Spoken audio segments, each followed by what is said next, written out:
علیہ السلام کو جو بڑھاپے میں اولاد ملی ہے تو کیا آپ یہ سمجھتے ہیں کہ انہوں نے بڑھاپے میں دعا مانگی تھی صرف؟ ظاہر ہے وہ تو ساری زندگی مانگتے رہے ہوں گے نا بھائی. زکریا علیہ السلام کو اولاد کی خواہش تو اسی وقت سے تھی جب سے ان کی شادی ہوئی تھی, اسی وقت سے اولاد مانگ رہے تھے کہ مجھے اولاد چاہیے, مجھے اولاد چاہیے, میرا والی وارث چاہیے, میرا والی وارث چاہیے. لیکن پوری زندگی دعا قبول نہیں ہوئی, مگر آپ مایوس نہیں ہوئے. بھائی ہمارا کام ہے مانگنا, مانگتے رہے مانگتے رہے مانگتے رہے مانگتے رہے. لیکن اللہ کی عادت ہے جب دیر سے قبول کرتا ہے نا تو پھر میں نے بتایا نا سود بھی لگتا ہے, جو حلال سود ہے سود بھی لگتا ہے. اللہ نے دیر سے قبول کی مگر پھر ایسا بیٹا دیا جو سب پہ بھاری. کہا کہ پھر ایک بیٹا ملے گا مگر وہ سب پر بھاری ہوگا.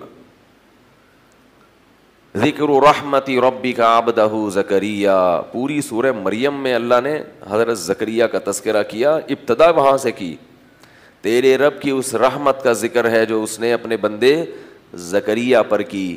اذ نادا ربہ نداء خفیا, جب انہوں نے اپنے رب کو چپکے سے پکارا.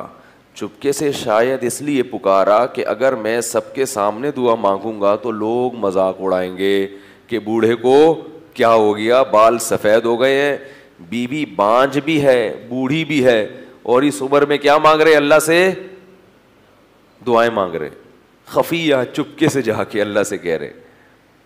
قال رب انی وہن العظم منی واشتعل الرأس شیبا, اے اللہ مجھے پتہ ہے میری ہڈیاں بوسیدہ ہو گئیں, مجھے پتہ ہے کہ میری ہڈیاں بوسیدہ ہو گئیں, میرے سر کے بال سفید ہو گئے.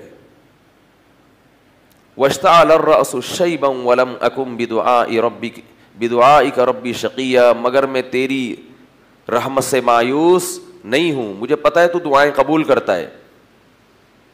حب لی من لدنک ولیا, عطا کر دے, گفٹ دے دے, ہبہ کر دے اپنی طرف سے ایک میرا والی وارث. عجیب بات ہے, دعائیں مانگ رہے ہیں, جب دعا قبول ہوتی ہے تو پھر حیران بھی ہوتے ہیں. اللہ تعالیٰ نے حضرت زکریا پر وحی کی. آپ بیت المقدس میں نماز پڑھ رہے تھے محراب میں, مسجد اقصی میں. مسجد اقصی بڑی زبردست مسجد ہے, ہزاروں پیغمبروں کی قبریں ہیں وہاں اور ہزاروں پیغمبروں نے نمازیں پڑھی ہیں وہاں.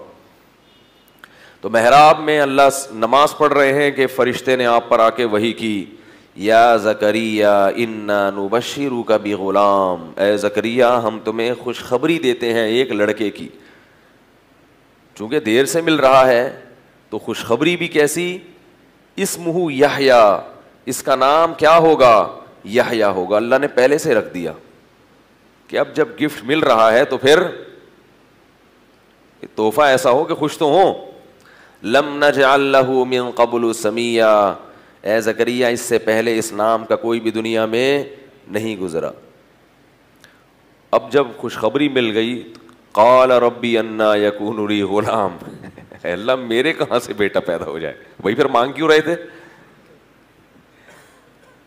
میرے کہاں سے بیٹا پیدا ہو جائے گا, میں تو بڈھا ہو گیا. وامرأتی عاقر, اور میری بیوی کیا ہے, بانجھ. جوانی میں بانجھ ہوتی ہے تو اولاد نہیں ملتی, اب تو بوڑھی بھی ہو گئی, اب کیسے اولاد ہو جائے گی. قال کذالک, فرشتے نے کہا اللہ کی طرف سے ایسا ہی ہوگا. قال ربک, تیرے رب نے ایسا ہی کہا ہے. وقد خلقتک من قبل ولم تک شیئا, اے زکریا اللہ نے تجھے بھی پیدا کیا ہے, تو کچھ بھی نہیں تھا, کچھ بھی نہیں تھا, عدم سے وجود میں لے آیا. تو بوڑھوں کو جوان کر کے اولاد نہیں دے سکتا. حضرت زکریا کی اللہ نے دعاؤں کے مختلف الفاظ ذکر کیے. لا تذرنی فردن, اے اللہ مجھے تنہا نہ چھوڑ. مجھے دیکھو زکریا علیہ السلام اکیلے نہیں تھے, بنی اسرائیل تھے آپ کے ساتھ ایمان لانے والے, مگر اولاد نہ ہونے کو تنہائی سے تعبیر کیا ہے. یہ بات سمجھ میں نہیں آتی تو گوروں کو جا کے دیکھو, سب کچھ ہے مگر بڑھاپے میں تنہا زندگی گزارتے ہیں. آپ کی تنہائی آپ کا اہل و عیال, آپ کا خاندان دور کرے گا. دوست احباب تنہائی اور وحشت کو دور نہیں کرتے. تو یرثنی و یرث من آل یعقوب, اللہ فرماتے ہیں کہ ہم نے کیا کیا، زکریا علیہ السلام کو کہا کہ آپ تو کچھ بھی نہیں تھے اور ہم نے آپ کو پیدا کیا، تو بڑھاپے میں اولاد نہیں دے سکتا. اب اللہ کی طرف سے خوشخبری جب آ گئی نا، اتنے خوش کہ جلدی، کہ اب جلدی چاہیے. اللہ کی نعمت ہے، اب جلدی چاہیے.